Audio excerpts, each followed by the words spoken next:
so I've been attempting to describe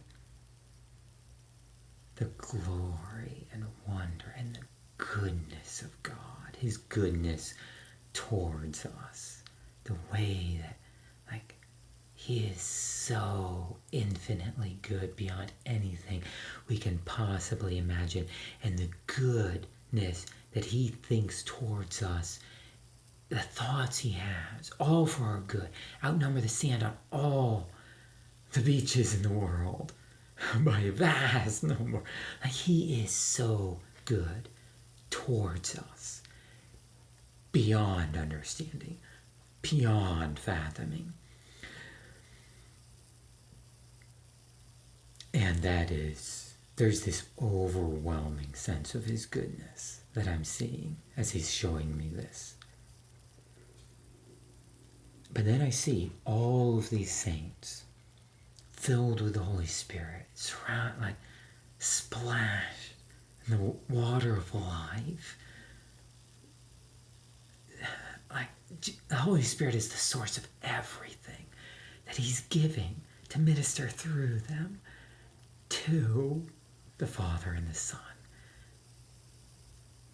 Just too wonderful that I see all these saints coming together into the shape of a human body, and I see Jesus as the head.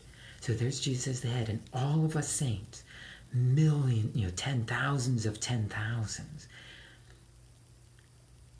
coming together to form a body, but not just the shape of a body. They're actually coming together like cells. I can see each individual saint as if they're a cell in a body, like an organism. Like, these are the finger, these are the eye, these are, like, each one as a cell of an organism that is incredibly complex. The entirety of the body of Christ being led by the head, Jesus. And I'm seeing every single member filled with this Holy Spirit to guide and direct them to exactly where they need to be and what they need to do to minister to those other Christians who are around them, like cells that they're touching. But then each of us cells, we're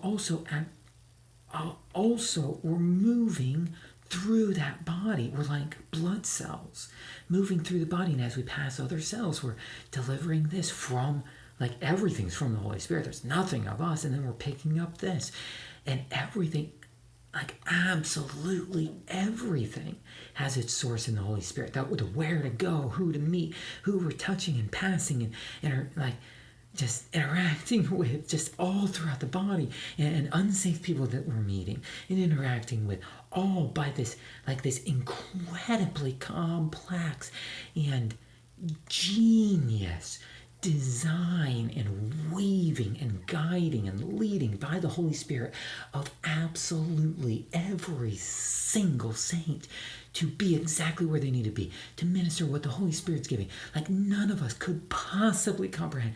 We could not possibly know or understand where we need to go or say or do to, like, with all the complexity of this living organism and how we're working together, not even meeting or even knowing that other saint, but we're both working on this to minister what God knows in his infinite wisdom that other saint needs, or that unsaved person needs. Just him providing everything in this genius, not just a tapestry of millions of threads being woven together to form this beautiful tapestry. No, it's like, if you were to take this organism at any given moment, it would be like, at any given moment, it would be that tapestry. But the next second, it would be a new tapestry. But it's also a three-dimensional tapestry because it's a living organism. But it's not just a whole bunch of threads coming together. No, this is living human lives, infinitely more complex than a thread woven into a tapestry. Just the complexity of how the Holy Spirit is orchestrating and leading all these believers to be at the place where he needs them, to minister, to water, to plant a seed, to water the seed, to water the seed, to water the seed, exactly when, right timing, right place, and then the Holy Spirit throughout everywhere, doing all the work through us, and then also doing it like on his own to each one, like, oh, he loves us so much. This is what he does. This is what he delights in. He delights to craft this organism, to guide it, to lead it, to direct it every single second, to touch every single saint exactly as he knows best, to deliver the goodness, because he loves us so much, to deliver to us all the goodness of God in ways we cannot even begin to fathom. So here I have seen the goodness of God with how they're working together to glorify each other, and they want us to enjoy that same goodness that they give to each other. That's how good they are towards us. So I've seen this massive goodness of God, and now I'm seeing this massive, like equally massive, genius of the Holy Spirit. Like, I have never seen this so complex, so intertwined. Every single saint is absolutely necessary in the Holy Spirit's plan, because he designed his plan to use them right there in this instant. And then the next instant to use them right there to touch those people. And then in the next instant to use them right there to touch that one lost person. Because of the intense love that he has, not just for the people he wants to touch, not just for that person, but also for us, that he would use us and intertwine us in his plan to do what he wants to do. And this is what he wants to do more than anything else. He wants, like, his love for us, his delight in us. The reason he sent Jesus to die was because he wanted to reconcile us, separated from him by our sin. He wanted to reconcile us back to himself, because the Father wanted intimacy of relationship with us, like he had with Adam and Eve in the garden when he walked and talked with them, like what he had with Jesus, where he talked with him early in the morning, rising early to go and spend time with his Father. The Father wanted that with us before the foundation of the world. So he was speaking to the Holy Spirit, he was speaking to Jesus, and they all came up with this genius plan. Let's create man in our image, that they have a free will, not be robots, but have a free will and can choose to worship us. We'll create them in our image.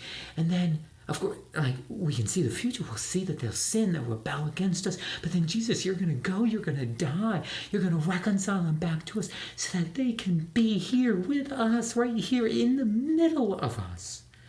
And joining with us where we can fill them with everything we are. We can be one with them. We can be united with them. And we can have this intimacy of relationship with them that we have with each other. Them being united with us. And Jesus is like, yes, this is a perfect. And this was their plan from before the foundation of the world. You, me, before the foundation. This was their plan. They knew we'd sin. But Jesus would come and reconcile us to the Father. Then the Holy Spirit would fill us with everything of God. And we would be able to have intimacy of relationship with our Father, with Jesus, with Holy Spirit. Now, real life. God so loved the world, he sent his Son to die, that whosoever believes in him should not perish, but should have everlasting life. Jesus is the way, the truth, and the life. He's the living water. He wanted us. The Father wanted us. This is the entire plan from before the foundation of the world, the creation of the world, and us. Jesus dying on the cross. Like, the entire story is the Father wants relationship with me. With me. I'm his son. He's adopted me. He is so good towards me. I mean, he values me so much. He's sent his only son to die to redeem me to himself. That's how much he loves me. So he is this good, and he is this good towards us. But he is also this genius, where he has this orchestration and this plan and this unity of the body that he wants to work through to glorify the Father. And just, he is so genius.